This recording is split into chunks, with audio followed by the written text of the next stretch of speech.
This is a good example of why the spot welds on the roof section of the rear axle carrier panel should always be addressed. And what we see other people are missing quite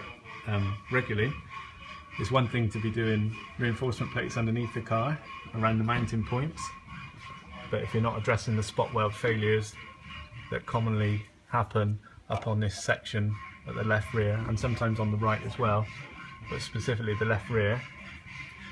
where we identified the stitch welding required on this panel years ago that starts dropping. It also happens up on this line up here, where the panel has been trying to pull away from the chassis leg inside the car, and if they're not identified quick enough and stop drilled and plug welded, then they will crack the panel from that location.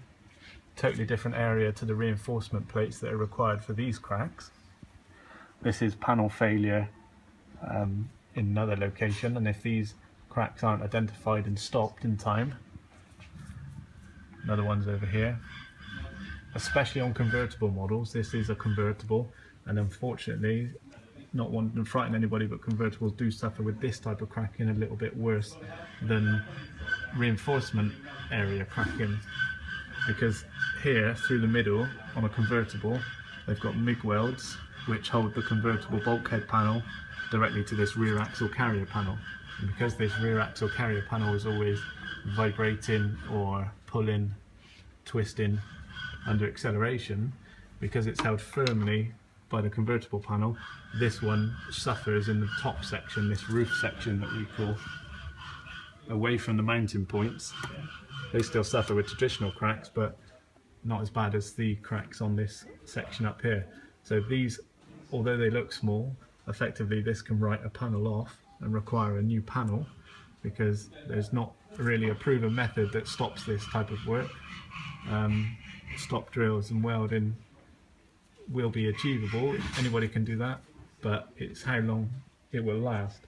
Who can guarantee that that isn't going to flex again and start breaking, which is what we've seen and why we've had to repair other people's failed attempts before. Proven methods for the mounting points with reinforcement plates, but currently nothing to prevent cracking sheet metal panels from other failures. So very important to check this area, and if there are issues, make sure that they're addressed by drilling them out, stop drilling them and plug welding them, and then going inside the cabin, taking sound deadening and seam sealer off and stitch welding all the way down this line to make sure this panel is held tightly to the chassis leg inside the car, and that it's not going to flex and rely on spot welds, which only are going to break in the future.